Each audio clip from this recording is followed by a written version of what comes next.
शांति। Om Shanti. Good morning. आज देखो uniform में अच्छा लग रहा है। स्कूल में पढ़ने आते हैं ना, अधिकतर सब यूनिफॉर्म में है, दो ही है कलर। हाँ, कृष्णा कितना प्यारा गीत बजा था, है ना। एहसान तुम्हारा बाबा। पूरा कर सकते हैं हम, चुका सकते हैं, क्योंकि क्या एहसान करता है बाबा हम पर? क्या करता है? हम साधारण मनुष्य को, हम पतितों को पावन बनाता, देवता बनाता। और देवता बनाने से पहले क्या बनाता है? संगम युगी सच्चा ब्राह्मण बनाता। तो ब्राह्मणों के क्या कर्तव्य हैं, ब्राह्मणों में क्या गुण हैं, ब्राह्मणों में ब्राह्मण कैसे होने चाहिए, क्योंकि जैसे ब्राह्मण होंगे उस आधार पर क्या बनेंगे हम? ब्राह्मण सो देवता। तो इसलिए बाबा कहते हैं ये संगम युगी जीवन हीरे तुल्य है। हीरे तुल्य। हीरे की वैल्यू सबसे जास्ती होती है ना। तो हम कौन है? बाबा के अमूल्य रतन हैं। ये जीवन हमारा हीरे समान है। हम शिव बाबा के अनमोल रतन हैं, हीरे रतन हैं। तो इसलिए बाबा कहते हैं आपका चाल, आपकी चलन, आपका आहार, आपका व्यवहार सब कैसा होना चाहिए? शुद्ध, सात्विक, पवित्र होना चाहिए, सबसे निराला होना चाहिए। तो जब सबसे निराले इस समय हम बनेंगे, तभी जिस समय के लिए हमें तैयार कर रहा है, किस समय के लिए तैयार कर रहा है? भविष्य सतयुगी नई दुनिया के लिए, तभी हम वैसा बन सकेंगे। तो बहुत सुंदर महावाक्य हैं आज के, बाबा के ही शब्दों में सुनेंगे। 17 फरवरी 2021 की साकार मुरली। बाबा आज बोले, मीठे बच्चे तुम ब्राह्मण सो देवता बनते हो, तुम ब्राह्मण सो देवता बनते हो, तुम ही भारत को स्वर्ग बनाते हो। तो तुम्हें अपनी ब्राह्मण जाति का नशा चाहिए। कौन सी जाति में आ गए हम? ब्राह्मण बन गए हैं। आज तो वहां ब्राह्मण सिर्फ नामधारी रहे हैं, कर्म क्या हो गए? खान पान वही है। ब्राह्मण लोग के घरों में प्याज लहसुन भी नहीं आता था, आजकल तो सब कुछ आ रहा है, नॉन वेज भी आ रहा है। तो नाम जाति के ब्राह्मण है, लेकिन कर्म क्या हो गए? शूद्रो समान। और बाबा कहते तुम कौन हो? भले अभी कोई भी धर्म के हो, कोई भी जाति के हो, लेकिन शिव बाबा के बने संगम पर आए तो क्या हो गए? तो इसका नशा होना चाहिए। दुनिया में सबसे ऊंच जाति ब्राह्मण मानी जाती है, तो वो सिर्फ नाम की रह गई है। और हम सच्चे सच्चे कर्म योगी, कर्मधारी ब्राह्मण हैं। तो बाबा कहते इसका भी आपको नशा होना चाहिए। प्रश्न है, सच्चे ब्राह्मणों की मुख्य निशानियां क्या होंगी? सच्चे ब्राह्मणों की मुख्य निशानियां क्या होंगी, बताओ। हम सच्चे ब्राह्मण हैं ना, तो क्या निशानी होगी? वो पवित्र रहेंगे, खान पान का मतलब कल भी बाबा ने कहा ये तुम्हें पवित्र ब्राह्मण चाहिए, पवित्रता मुख्य होगी, खान पान शुद्ध होगा, और व्यवहार अच्छा होगा, शुद्ध होगा। हाँ, और चरण से रूहानियत टपकेगी। वो कब टपकेगी? जब हम आत्मिक स्थिति में रहेंगे। रूहानियत कब आती है? जब रूह के आवरण से ढके हुए होते हैं। रूह के आवरण क्या है? ज्ञान, सुख, शांति, प्रेम, आनंद, शक्ति, पवित्रता। इन स्वरूपों में जब हम स्थित होते हैं, तब हमारे चेहरे से रूहानियत झलकेगी, है ना। रूह के जो गुण हैं उस स्वरूप में स्थित होंगे, तब तो रूहानियत दिखाई देगी ना। तो इसलिए रूहानियत होगी उनमें विशेष। और मीठे बोल होंगे, मीठे बोल होंगे, तो सब उसमें आ गया। सुनते हैं तो बाबा कहते, बाबा का उत्तर नहीं आया। अभी किसी और को कुछ टच हो रहा हो तो बताओ। चाल चलन दृष्टि वृत्ति सब कह दिया, ठीक है। बाबा ने कहा ना कि ब्राह्मण मूर्ति सुनाए बिना नहीं रह सकते हैं दूसरे को। सच्चे तो सुनना भी तो सुनाना भी है ना। जब तक किसी का कल्याण नहीं करेंगे, ज्ञान नहीं सुनाएंगे, तो ब्राह्मण नहीं है ना।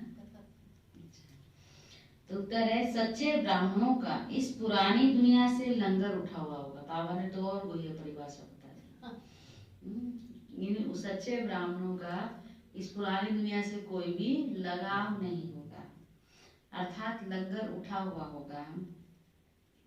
वह जैसे इस दुनिया का किनारा छोड़ चुके होंगे, और किनारा जब छोड़ देते हैं तो माना वो तैयार हो गए हैं। कोई भी चीजें हम बनाते, हलवा बनाते हैं तो हलवा तैयार हो गया, इसका निशानी कढ़ाई छोड़ देगा, है ना। और भी कोई मिठाई बनाते हैं, उसकी तैयार हो गया, उसकी निशानी कढ़ाई छोड़ देगा। तो बाबा कहते तैयार हो गए, माना रेडी हैं हम सत्युग के लिए, हम संपूर्णता के लिए रेडी हैं। तो उसकी निशानी की पुरानी दुनिया से पूरा किनारा छोड़ चुके होंगे। दूसरी विशेषता, सच्चे ब्राह्मण वह है जो हाथों से काम करें और बुद्धि सदा बाप की याद में रहे, अर्थात कर्म योगी हो। ये दूसरी विशेषता।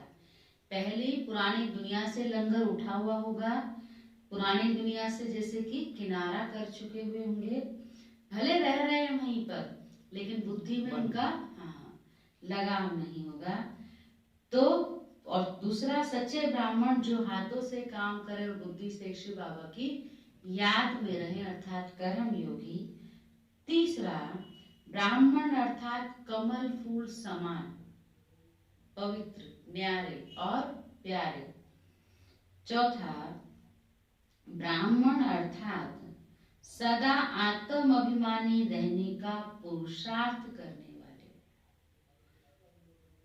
पांचवा, ब्राह्मण अर्थात काम महाशत्रु पर विजय प्राप्त करने वाले। ये है ब्राह्मणों की निशानियां, मुख्य निशानियां। ये मुख्य आ गई तो और तो छोटी छोटी जो भी है वो सब आ जाएंगे। और जब ब्राह्मण पक्के हो जाएंगे तो देवता पद हमारा फिक्स है। ओम शांति। रूहानी बाप रूहानी बच्चों को समझाते हैं। बच्चे कौन? ये ब्राह्मण। यह कभी भूलो मत कि हम ब्राह्मण हैं और देवता बनने वाले हैं। वर्णों को भी याद करना पड़ता है ना। यहाँ तुम आपस में सिर्फ ब्राह्मण ही ब्राह्मण हो। ब्राह्मणों को बेहद का बाप पढ़ाते हैं, ये ब्रह्मा नहीं पढ़ाते हैं। शिव बाबा पढ़ाते हैं ब्रह्मा द्वारा, ब्राह्मणों को ही पढ़ाते हैं। शूद्र से ब्राह्मण बनने बिगड़ देवी देवता बन नहीं सकेंगे। वर्षा शिव बाबा से मिलता है, वह शिव बाबा तो सबका बाप है। इस ब्रह्मा को ग्रेट ग्रेट ग्रैंडफादर कहा जाता है। लौकिक बाप तो सबको होते हैं, पारलौकिक बाप को भक्ति मार्ग में याद करते हैं। अब तुम बच्चे समझते हो, यह है अलौकिक बाप जिनको कोई भी नहीं जानते। किसके लिए कहा अलौकिक बाप? कौन? ब्रह्मा बाबा। भल ब्रह्मा का मंदिर है, यहाँ भी प्रजापिता आदिदेव का मंदिर है। उनको कोई महावीर कहते हैं तो कोई दिलवाला भी कहते हैं, परंतु वास्तव में दिल लेने वाला कौन? दिलाराम कौन? शिव बाबा, ना कि प्रजापिता आदिदेव ब्रह्मा। सब आत्माओं को सदा सुखी बनाने वाला, खुश करने वाला एक ही बाप है। यह भी सिर्फ तुम ही जानते हो। दुनिया में तो मनुष्य कुछ भी नहीं जानते, तुच्छ बुद्धि हैं। हम ब्राह्मण ही शिव बाबा से वर्षा ले रहे हैं। तुम भी ये घड़ी घड़ी भूल जाते हो। बाबा को तभी तो याद दिलाना पड़ता है ना, क्योंकि भूल जाते हैं। बाबा कहते हैं इस समय हम यहाँ आए हैं, किस लिए आए हैं? शिव बाबा से वर्षा लेने के लिए, लेकिन तुम बच्चे भूल जाते हो। है तो बड़ा सहज, पर फिर भी कौन भुला देता है? माया भुला देती है। तो कहेंगे हम नहीं भूलते, माया भुला देती है। तो योग अक्षर सन्यासियों ने रखा है, याद है बड़ी सहज। तुम तो बाप को याद करते हो, योग कॉमन अक्षर है, इनको योग आश्रम भी नहीं कहेंगे। बच्चे और बाप बैठे हैं, बच्चों का फर्ज है बेहद के बाप को याद करना। हम ब्राह्मण हैं, दादे से वर्षा ले रहे हैं।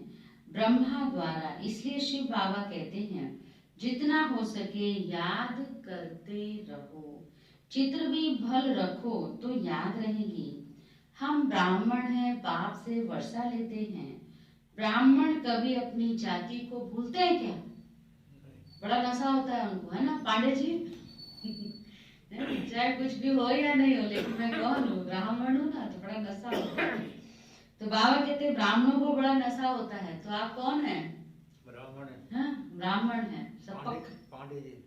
और आप? अब भी है। हाँ, ये क्या बात है? बाबा ने नहीं कहा। वो लौकिक में भी है और अलौकिक भी हो गए, डबल हो गए। इसीलिए मैंने कहा। अच्छा, तो आप लेकिन बाबा ने तो नहीं कहा ना। सेकंड पे हम लोग हैं। सेकंड में क्यों है? बाबा के फर्स्ट नंबर है। ऐसे क्यों कहा? तो बाबा कहते बड़ा नशा होना चाहिए कि हम ब्राह्मण हैं, बाप से वर्षा लेते हैं। ब्राह्मण कभी अपनी जाति को भूलते हैं क्या? तुम शूद्रों के संग में आने से ब्राह्मणपना भूल जाते हो। बाबा कहते कायदा तो ये है कि भूलता नहीं है ब्राह्मण अपनी जाति को, लेकिन तुम बच्चे भूल जाते हो। अभी देखो जरा सी देर में भूल गए हो। कहते हम नहीं यार। तुम शूद्रों के संग में आ जाते हो इसलिए भूल जाते हो। ब्राह्मण तो देवताओं से भी ऊंच हैं, क्योंकि तुम ब्राह्मण नॉलेजफुल हो। भगवान को जानी जान हार कहते हैं ना, उसका भी अर्थ नहीं समझते।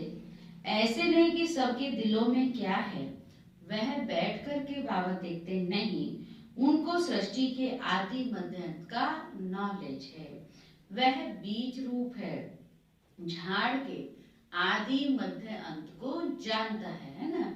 जैसे एक व्यक्ति भी चाहे स्थूल झाड़ है तो उसका क्या बीज है, कैसे वो बड़ा होता है, क्या पता होता है ना।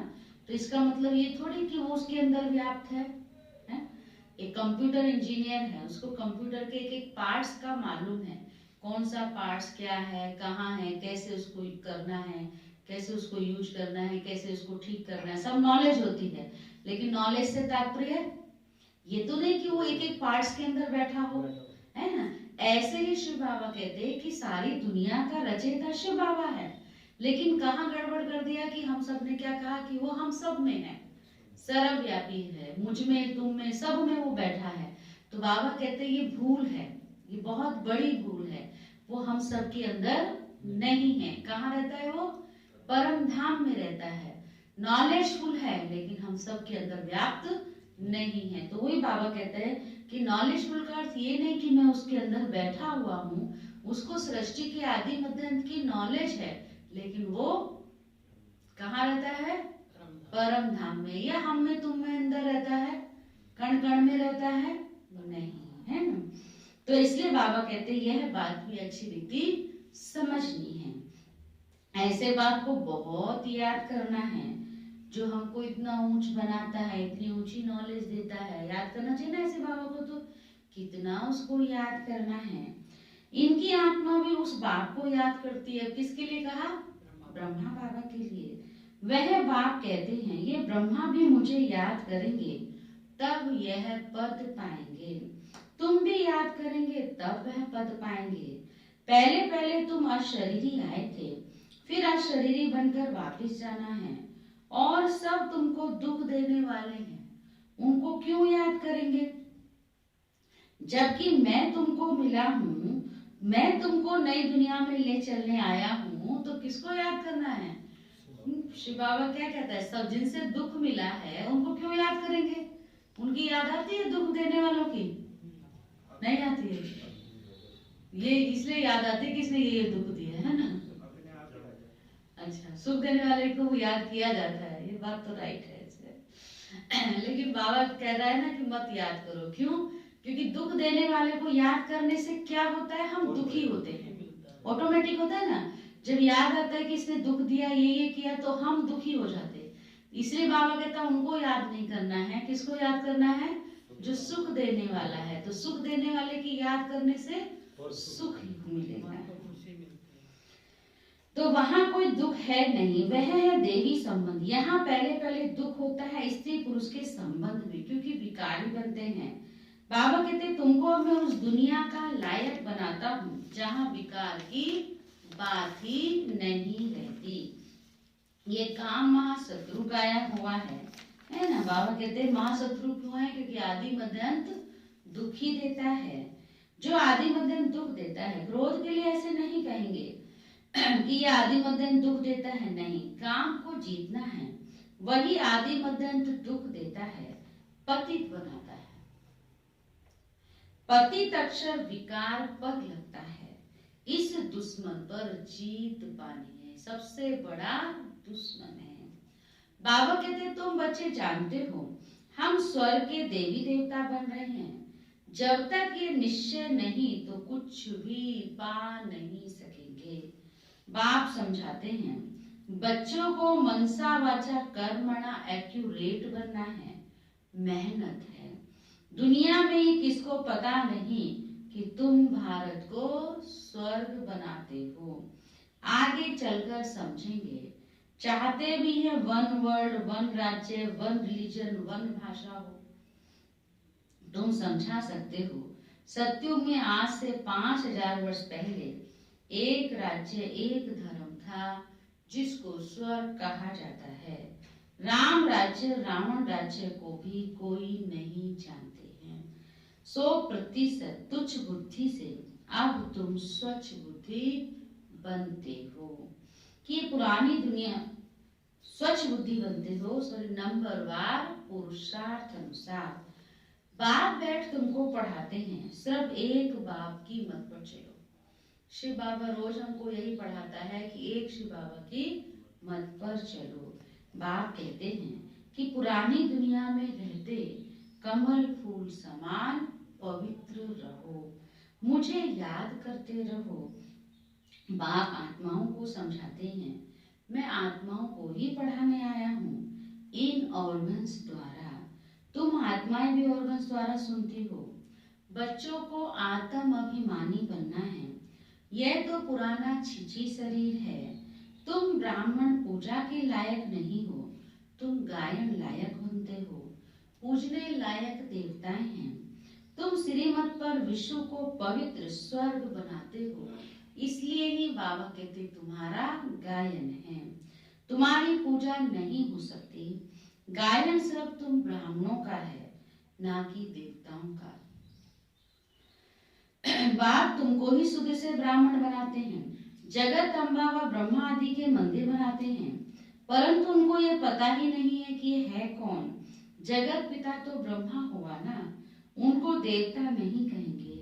देवताओं की आत्मा और शरीर दोनों पवित्र है। अब तुम्हारी आत्मा पवित्र होती जाती है, पवित्र शरीर नहीं है। अब तुम ईश्वर की मत पर भारत को स्वर्ग बना रहे हो। क्या कहा बाबा ने? तुम्हारी आत्मा योग के द्वारा पवित्र बनती जा रही है। अभी ये शरीर पवित्र नहीं है। क्यों? क्योंकि ये पतित दुनिया से ही मिला है ना। तो इसलिए जब आत्मा पूरी पवित्र बन जाती है तब ये पतित शरीर को भी छोड़ देती है। तब फिर वो सतयुग में जाके पावन शरीर लेती है। तो इसलिए बाबा ने कहा अब तुम ईश्वर की मत पर भारत को स्वर्ग बना रहे हो। तुम भी स्वर्ग के लायक बन रहे हो। सतो प्रधान जरूर बनना है। सिर्फ तुम ब्राह्मण ही हो जिनको बाप बैठकर पढ़ाते हैं। ब्राह्मणों का झाड़ वृद्धि को पाता रहेगा। ब्राह्मण जो पक्के बन जाएंगे, ये अंडरलाइन करना आज की मुरली से, ब्राह्मण जो पक्के बन जाएंगे वही देवता बनेंगे। ठीक है जगदीश भाई? फिर ये नहीं कहना सिर्फ पांडे जी हैं ब्राह्मण। दोनों ही है। मतलब देवता बनना है पक्का तो पहले पक्का ब्राह्मण बनना है। कहने वाले नहीं।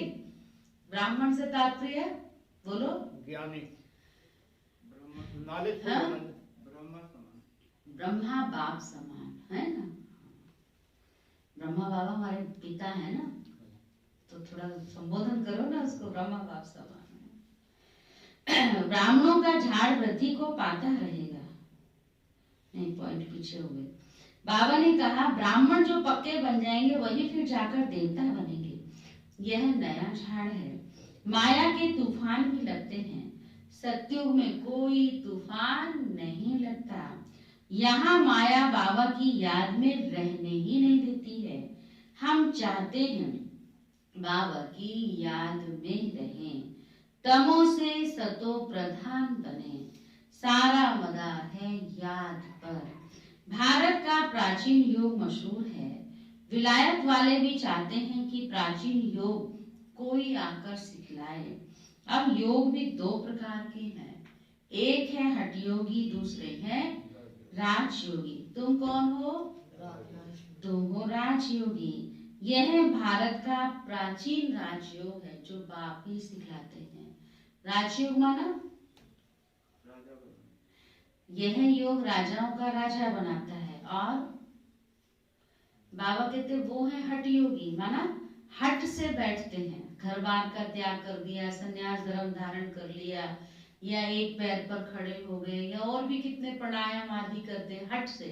और ये राजयोग, राजा तो बनते हैं लेकिन संगम पर इस समय भी कर्म इंद्रियों पर राज्य करते हुए, कर्म इंद्रियों पर राज्य करना सिखलाता है यह योग। दूसरा जो कर्म है हमारे जीवन के, वो कर्म भी तो एक राज्य वही है ना, जैसे राजा क्या करता है, सब कर्मचारियों को चलाता है ना, तो वो सब कुछ करते हुए भी हम क्या करते हैं बुद्धि से। बाबा ने कहा ना हम हद के सन्यासी नहीं, कौन है हम? बेहद के सन्यासी। जैसे कि राजा जनक राजा थे, पूरा राज्य का कारोबार चलाते थे, पर विवेकी थे, अर्थात उनका बुद्धि किसके पास था? ऐसे बाबा कहते हैं आपको भी सब कारोबार चलाना है, लेकिन बुद्धि से शिव बाबा के साथ जुड़े रहना है, माना राजयोगी बनना है। तो भारत का प्राचीन राजयोग जो बाप ही सिखलाते हैं। सिर्फ गीता में मेरे बदले कृष्ण का नाम डाल दिया है। कौन कह रहा है? शिव बाबा। कितना फर्क हो गया है। शिव जयंती होती है तो तुम्हारी वैकुंठ की भी जयंती होती है। बाबा रोज शिव जयंती को याद करता है, कल भी कहा था।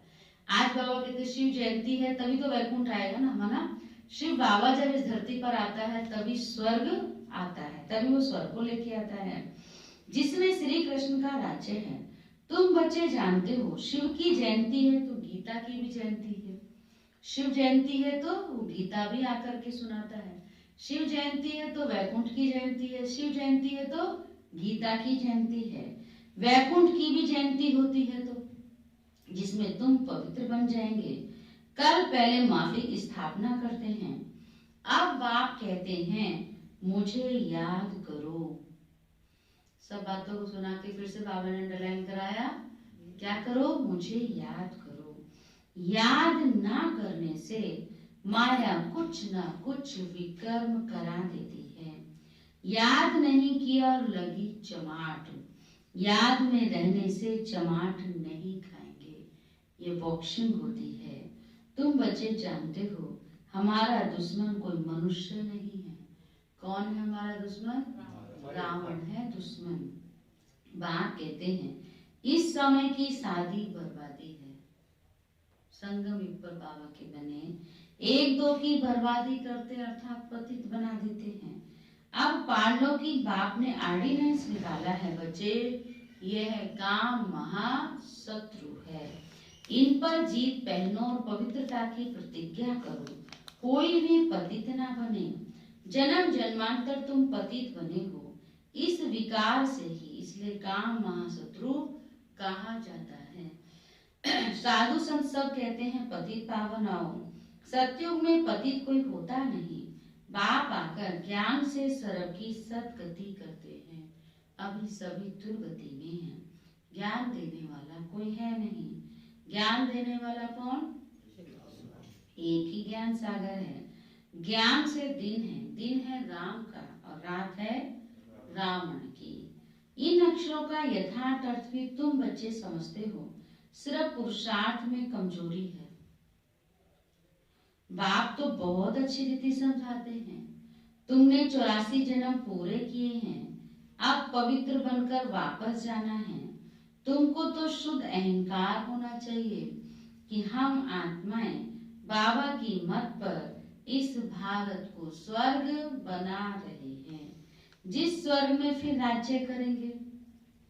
जितनी मेहनत करेंगे उतना पद पाएंगे।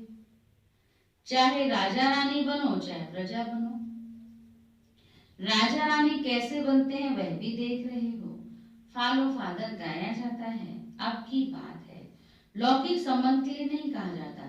ये बाप मत देते हैं, माँ में कम याद करो तो विकर्म विनाश होंगे। तुम समझते हो हम अभी श्रीमत पर चलते हैं, बहुतों की सेवा करते हैं। बच्चे बाप के पास आते हैं तो शिव बाबा भी ज्ञान से बहलाते हैं। यह भी तो सीखते हैं ना। शिव बाबा कहते हैं मैं आता हूँ। शिव बाबा कब आते हैं? संगम पर। बाबा आज कहता है मैं आता हूँ सवेरे को। कब आता हूँ मैं? सवेरे को।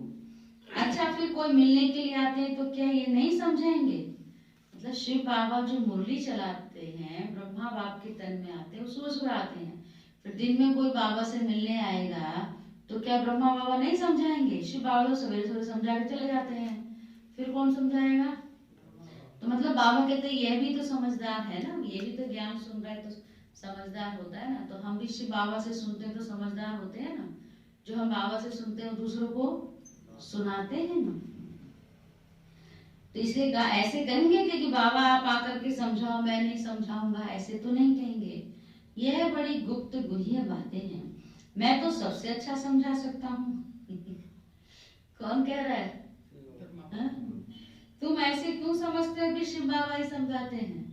कृष्णा माता समझाते हैं। क्या? कौन सा बाबा? शिव बाबा ही समझाता है। बाबा कहते, ब्रह्मा बाबा कहते मैं भी समझा सकता हूँ।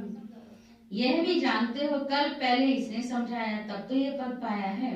मम्मा भी समझाती थी ना, वह भी ऊंच पद पाती है। अच्छी रीति से समझ के समझाता है तो उसे पद ऊंचा मिलता है। मम्मा बाबा को सूक्ष्म तन में देखते हैं तो बच्चों को फॉलो फादर करना है। सरेंडर होते भी गरीब हैं, साहूकार तो हो नहीं सकते। गरीब ही कहते हैं बाबा ये सब कुछ आपका है। शिव बाबा तो दाता है, वह कभी लेता नहीं। बच्चों को कहते हैं सब कुछ तुम्हारा है, मैं अपने लिए महल ना यहाँ ना वहां बनाता हूँ, तुमको स्वर्ग का मालिक बनाता हूँ। अब इन ज्ञान रत्नों से झोली भरनी है। मंदिर में जाकर कहते हैं ना मेरी झोली भरो, परंतु किस प्रकार की, किस चीज की झोली भर दो यह नहीं समझते। झोली भरने वाली तो कौन है? कौन भरता है झोली? भक्ति में किससे मांगते हैं? लक्ष्मी से। तो झोली भरने वाली तो लक्ष्मी है जो पैसा देती है। वो पैसा कहाँ से लाती है? बाबा आगे कहते हैं शिव के पास तो जाते नहीं, या फिर शंकर के पास जाकर कहते हैं, या तो लक्ष्मी जी से धन मांगते हैं, या शंकर के पास जाके कहते हैं भर दो झोली, पर शिव से नहीं मांगते। अब बाबा कभी कभी कहता है कि शंकर के लिए कहते हैं कि तीसरा नेत्र खुल गया तो विनाश शुरू। अब गए हैं हम झोली भरपूर करने, अचानक वहीं खुल गया शंकर जी का तीसरा नेत्र, तो क्या होगा? जो आपकी झोली में है वो भी विनाश हो जाएगा। ये तो एक हंसी कुड़ी की बात है ऐसे। तो इसलिए बाबा कहते समझते हैं शिव और शंकर एक है, परंतु ऐसे है थोड़े। बाप आकर सत्य बात बताते हैं। बाप है ही दुख हरता सुख करता। तुम बच्चों को गृहस्थवार में भी रहना है, धंधा भी करना है। हर एक अपने लिए राय पूछते हैं। बाबा हमको इस बात में झूठ बोलना पड़ता है। ज्यादातर व्यापारी लोग बाबा से पूछते हैं कि मुझे तो झूठ, जितने का लाया अगर उतने का ही बेचूंगा तो क्या खाऊंगा, है कमाई कैसे होगी? तो वहाँ झूठ बोलना पड़ता है हमको। या और भी कई जगह ऐसी होती हैं जहाँ झूठ बोलना पड़ता है। तो बाबा से बच्चे कहते हैं बाबा हमको इस बात में झूठ बोलना पड़ता है। तो बाप हर एक की नब्ज देखकर राय देते हैं, क्योंकि बाप समझते हैं मैं कहूँ और कर ना सके ऐसी राय ही क्यों दूं। फिर और नाफरमान प्रकार बन जाते। नब्ज देखकर ही राय ऐसी दी जाती है जो कर भी सके, कहूँ और करे नहीं तो नाफरमान प्रकार की लाइन में आ जाएं। हर एक का अपना अपना हिसाब किताब है। सर्जन तो एक ही है, उनके पास आना पड़े। वह पूरी राय देंगे। सबको पूछना चाहिए, बाबा इस हालत में हमको कैसे चलना चाहिए, अब क्या करें। बाप स्वर्ग में तो ले जाते हैं, तुम बच्चे जानते हो हम स्वर्गवासी तो बनने वाले हैं, अब हम संगमवासी हैं। तुम अब ना नर्क में हो ना स्वर्ग में हो, कहाँ पर हो? संगम पर। जो जो ब्राह्मण बनते हैं उनका लंगर इस छीछी दुनिया से उठ चुका है। तुमने कलयुगी दुनिया का किनारा छोड़ दिया है। कोई ब्राह्मण तीखा जा रहा है याद की यात्रा में, कोई कम, कोई हाथ छोड़ देते हैं अर्थात फिर कलयुग में चले जाते हैं। तुम बच्चे जानते हो खिवैया हमको अब ले जा रहा है। वह यात्रा तो अनेक प्रकार की है, तुम्हारी एक ही यात्रा है। यह बिल्कुल न्यारी यात्रा है जो बाबा हमको कराते हैं। हाँ, तूफान आते हैं जो याद को तोड़ देते हैं। इस याद की यात्रा को अच्छी रीति पक्का करो, मेहनत करो। तुम कर्म योगी हो, जितना हो सके हथ काटे दिल याडे। आधा कर तुम आशिक माशूक को याद करते आए हो। बाबा यहाँ बहुत दुख है, अब हमको सुख धाम का मालिक बनाओ। याद की यात्रा में रहेंगे तो बाबा कहते हैं तुम्हारे पाप खलास होंगे। तुमने ही स्वर्ग का वर्षा पाया था और तुमने ही अब गवाया है। भारत जब स्वर्ग था तब कहते हैं प्राचीन भारत। भारत को ही बहुत मान देते हैं, सबसे बड़ा भी है भारत और सबसे पुराना भी है। अब तो भारत कितना गरीब हो गया है, इसलिए सब उनको मदद करते हैं। पहले भारत को ही लूट कर ले गए, अब वापस कर्जे के रूप में मदद कर रहे हैं, है ना। तो ये भी कहानी किसकी है? भारत की ही है। वो लोग समझते हैं हमारे पास बहुत अनाज हो जाएगा, कहाँ से मांगना नहीं पड़ेगा, मंगाना नहीं पड़ेगा। परंतु बाबा कहते यह तो तुम बच्चे जानते हो कि विनाश सामने खड़ा है। जो अच्छी तरह से समझते हैं उन्हों को अंदर बहुत खुशी रहती है। प्रदर्शनी में कितने आते हैं, कहते हैं तुम सत्य कहते हो, परंतु ये समझे कि हमको बाप से वर्षा लेना है, ये थोड़े ही बुद्धि में बैठता है। यहाँ से बाहर निकले और खलास। तुम बच्चे जानते हो बाबा हमको स्वर्ग में ले जाता है, वहां न गर्भ जेल में न उस जेल में जाएंगे। अभी जेल की यात्रा भी कितनी सहज हो गई। अभी तो जेल की यात्रा भी कितनी सहज हो गई। समझ में आई कुछ बात आपको?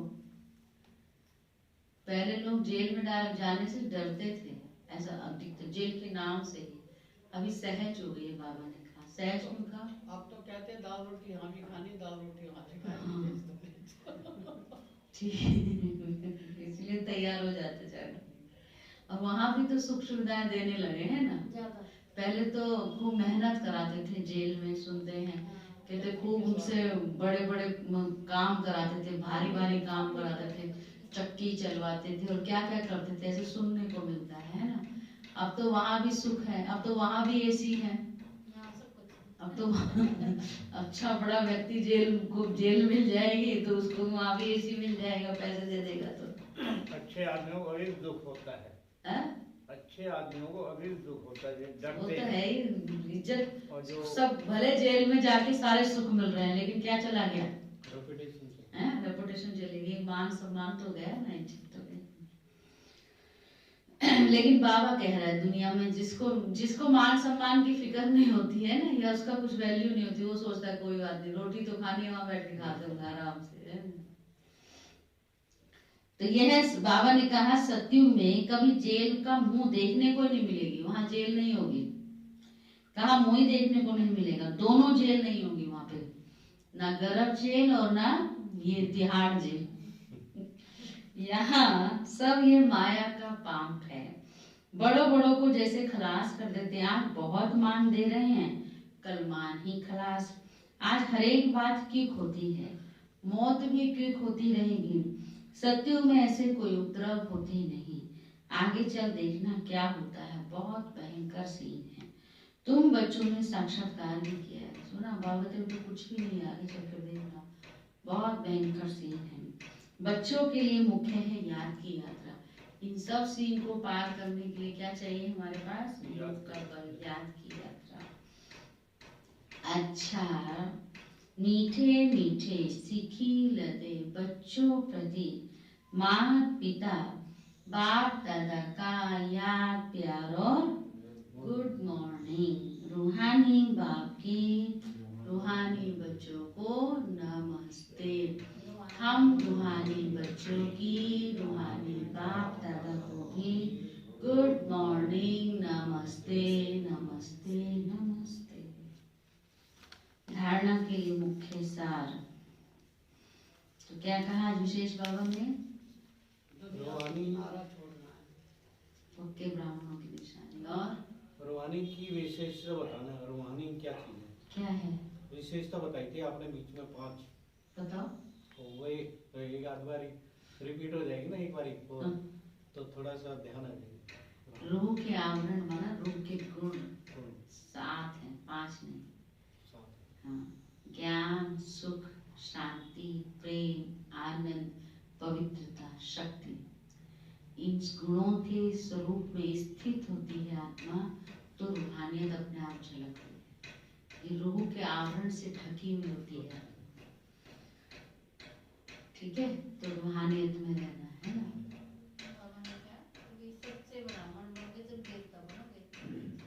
हाँ, ये भी आज अंडरलाइन करा है। जब तक पक्के ब्राह्मण नहीं बनोगे तब तक देवता भी नहीं बन सकते। और पुरानी दुनिया से कोई लगाव नहीं। तुम्हारा इस पुरानी दुनिया से लंगर उठा हुआ होगा। सच्चे ब्राह्मणों की निशानी। और पवित्र बनना है और बनाना है। और काम करते हुए बाप की याद। हाँ, हाथ काटे दिल याद। यस व्यवहार में रहते अपना काम करते बाप की याद। कर्म योगी राजयोगी बनना। तुम काम बंडी योगी नहीं हो, तुम राजयोगी। महाशत्रु है। हाँ, काम महाशत्रु है। महाशत्रु, इस पर जीत पानी है। इसी से आदि मध्य अंत दुख मिलता है। और बाबा ने कहा कि घड़ी घड़ी ये नहीं भूलना चाहिए कि हमको बाप से वर्षा मिल रहा है। ये सदा याद रहेगा तो नशा रहेगा, खुशी रहेगी। धारणा के लिए मुख्य सार। मनसा वाचा कर्मणा बहुत बहुत एक्यूरेट बनना है। मनसा वाचा कर्मणा बहुत बहुत एक्यूरेट बनना है। ब्राह्मण बनकर कोई भी शूद्रों के कर्म नहीं करने। ब्राह्मण बनकर शूद्रों के कोई कर्म नहीं करने। सेकंड पॉइंट, बाबा से जो राय मिलती है, बाबा से जो राय मिलती है उस पर पूरा पूरा चलकर फरमान बरदार बनना है। बाबा से जो राय मिलती है उस पर पूरा पूरा चलकर फरमान बरदार बनना है। कर्म योगी बन हर कार्य करना है। कर्म योगी बन हर कार्य करना है। सरव की झोली ज्ञान रत्नों से भरनी है।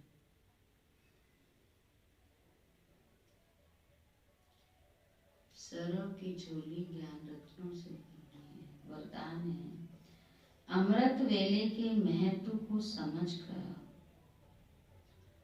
अमृत वेले के महत्व को समझकर यथार्थ रीति यूज करने वाले सदा शक्ति संपन्न हो। यथार्थ रीति यूज करने वाले सदा शक्ति संपन्न हो। स्वयं को शक्ति संपन्न बनाने के लिए रोज अमृत वेले तन की और मन की सैर करो। जैसे अमृत वेले समय का भी सहयोग है, बुद्धि सत्व प्रधान स्टेज का भी सहयोग है, तो ऐसे वरदानी समय पर मन की स्थिति भी सबसे पावरफुल स्टेज की चाहिए। पावरफुल स्टेज अर्थात बाप समान बीज रूप स्थिति। साधारण स्थिति में तो कर्म करते भी रह सकते हो, लेकिन वरदान के समय को यथार्थ रीति यूज करो तो कमजोरी समाप्त हो जाएगी। अमृत वेले का समय क्या है? वरदान लेने का समय। तो उसको अगर हम उस रीति से यूज करेंगे तो हम शक्तिशाली बन सकते हैं। उस समय कर्म योगी नहीं बनना। कई अमृत वेले भी काम भी करते रहेंगे, पानी भी भर रहे हैं, ये भी कर रहे हैं, ठीक है, कभी कुछ ऐसा काम है वो ठीक है, नहीं तो अमृत वेले बैठ करके वरदानों से झोली भरे तो शक्तिशाली बने। स्लोगन है, अपने शक्तियों के इस खजाने से शक्तिहीन, अपने शक्तियों के खजाने से शक्तिहीन परवश आत्मा को शक्तिशाली बनाओ। जो बाबा से शक्तियां आपने ली हैं, उनसे जो शक्तिहीन आत्मा है, परवश आत्मा है, उनको शक्तिशाली बनाओ। अव्यक्त सारे आज का सत्र 17वां, आत्मिक स्वरूप में रहने से लौकिक में रहते भी अलौकिकता का अनुभव करेंगे। अपने को आत्मिक रूप में न्यारा समझना, कर्तव्य से न्यारा होना तो सहज है। उससे दुनिया को प्यारे नहीं लगेंगे। दुनिया को प्यारे तब लगेंगे जब शरीर से न्यारी आत्मा रूप में कार्य करें। काम छोड़ के बैठ जाएंगे, हम तो योग लगा रहे हैं, तपस्या कर रहे हैं, आत्मिक स्वरूप बैठे, दूसरा कहेगा काम पड़ा हुआ है, तपस्या कर रहा है, प्यारे लगेंगे तो नहीं। तो वो वाला नहीं करना है। कर्म करते हुए हमारी स्थिति कौन सी हो, बाबा कहते योगी बनना है, कर्म योगी भी बनना है, कर्म करते हुए बाबा को याद करना है। पर कई योगी उल्टा ले लेते हैं, सब छोड़ छाड़ के बाबा ने कहा ना योग में बैठना, सेवा चल रही है, सब सेवा में लगे पड़े हैं, और जाके कमरे में बैठ करके योग लगा रहा है, इधर सेवा की हलचल हो रही है, सेवा चल रही है, उसका योग लग रहा होगा नहीं। तो उसको फिर सेवा में साथ देके क्या करना चाहिए, कर्म योगी बन जाना चाहिए। तो वो बाबा ने कहा कर्तव्य से न्यारा होना तो सहज है, लेकिन उससे दुनिया को प्यारे नहीं लगेंगे। वो भी कहेंगे बड़ा योगी बन रहा है, यहाँ हम सब काम कर रहे हैं, वो योग लगा रहा है, प्यारे लगेंगे नहीं लगेंगे। दुनिया को प्यारे तब लगेंगे जब शरीर से न्यारी आत्मा रूप में कार्य करेंगे। इससे ही मन के प्रभु प्रिय लोकप्रिय बनेंगे। ठीक है, ओके, ओम शांति। चलो बाबा को शुक्रिया, प्यार से दिल से बाबा को शुक्रिया अदा करें, धन्यवाद करें कि बाबा हमको क्या बनाता है, सबसे ऊंच ब्राह्मण बनाता है। नशा होना चाहिए ना, आज बाबा ने कहा दुनिया में कितना उनको नशा है, हम तो नाम के, हम तो कर्म के हैं। तो कर्मधारी ब्राह्मणों को जो होंगे पक्के ब्राह्मण, वही बाबा ने कहा देवता बनेंगे। इसलिए ब्राह्मण बने का भी नशा